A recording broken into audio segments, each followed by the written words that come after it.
sobre povos e comunidades tradicionais e as diferentes paisagens desses lugares, desses espaços, dessas comunidades. A gente estudou na aula passada duas dessas comunidades tradicionais, que foram as comunidades indígenas e as comunidades dos ribeirinhos. Só para relembrar, os indígenas, que foram a primeira comunidade que surgiu no nosso país, e os ribeirinhos, que são aquelas comunidades que vivem nas margens dos rios e que constroem suas casas, suas moradias em palafitas. E além disso, elas utilizam o rio como forma de sustento e para a navegação. Hoje a gente vai estudar retomar nossos estudos sobre as comunidades tradicionais brasileiras, e a primeira delas é a caiçara. Denominam-se caiçara os habitantes tradicionais do litoral das regiões sudeste e sul do Brasil. No livro de vocês vão encontrar que eles, caiçaras, vivem na região de São Paulo, Paraná, no Rio de Janeiro, no litoral. São comunidades formadas por grupos de pessoas que habitam ali na área litorânea dessas regiões sul e sudeste do Brasil. Como foi que esses grupos se formaram? Eles se formaram a partir da miscigenação, ou seja, da mistura entre as raças, a mistura entre índios, brancos e negros, que foram as três principais raças que viveram aqui no Brasil no período colonial. Então, com essa miscigenação, com essa mistura, surgiu esses povos denominados caiçaras, que habitam nessas regiões litorâneas do sudeste e do sul. E como é que é baseada a cultura deles? Como é que eles vivem? Eles vivem a partir da pesca artesanal, que é a pesca que eles coletam, pescam para o seu sustento. E da agricultura, da caça e do extrativismo vegetal, além do artesanato. Então, a partir de todos esses elementos, que eles garantem o sustento de seus familiares e dos povos que vivem nessas comunidades. Os caiçaras formam um grupo social de pescadores que vivem em áreas litorâneas. Aqui na imagem é só uma ilustração de como que é essa comunidade. Eles vivem próximo às áreas litorâneas e de lá, dessas regiões, que eles retiram todo o seu sustento, através do mar, através da pesca e das plantações.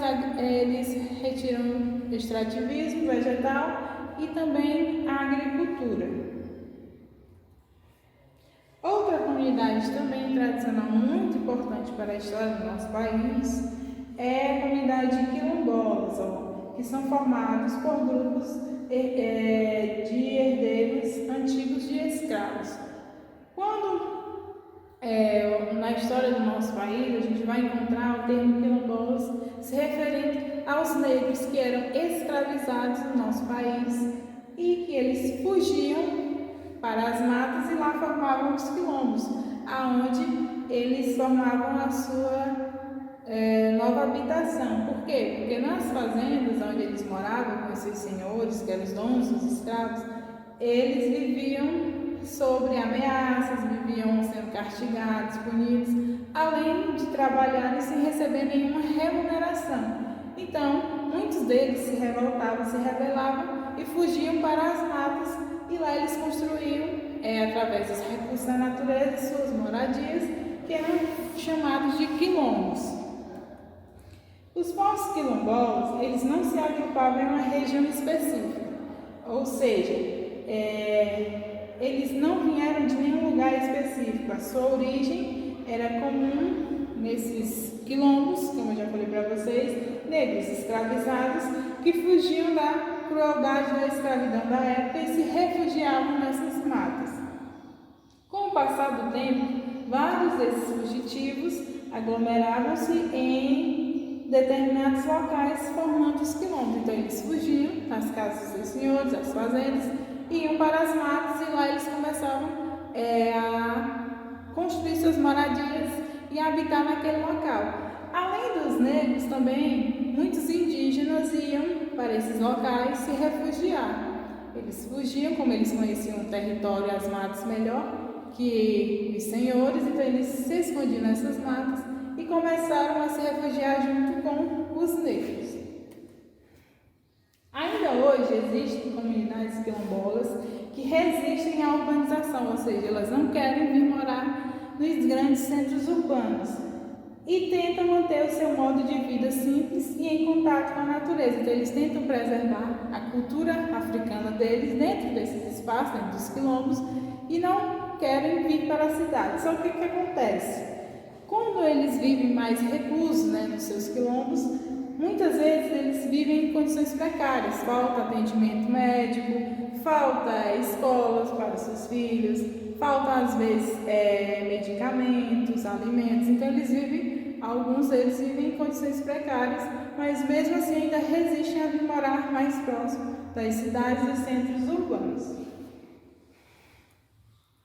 Nós temos também a comunidade dos sertanejos, que são pessoas que vivem no interior nordestino, aqui na nossa região do Nordeste, Piauí, Maranhão, Ceará. A gente vai encontrar esses sertanejos, eles vivem em áreas secas que sofrem com a falta de água das chuvas. Então eles vivem mais em regiões de seca, principalmente no sertão do Nordeste, que esses sertanejos eles são conhecidos, por usar suas roupas de couro, eles gostam, de praticar vaquejada. Então todas essas pessoas que vivem nessa comunidade denominada sertanejo são aquelas que vivem aqui na região nordestina. O sertanejo ele é uma figura típica do Nordeste brasileiro, resultante do contato entre a população branca e os indígenas, que deu origem a uma população mestiça, uma população misturada, de sertanejos, e aí a gente chama eles de vaqueiro nordestino, como eles são chamados. Então, esses sertanejos, eles surgiram aí dessa mistura da população branca com os indígenas, e eles vivem mais nessa região do sertão nordestino. A gente viu sobre as 3 comunidades hoje: Caiçara, comunidade quilombola e a comunidade sertaneja, junto com as que a gente viu na aula anterior, que foi indígena e ribeirinho. Essas 5 comunidades, elas formam as comunidades tradicionais brasileiras. E qual o objetivo dessas comunidades?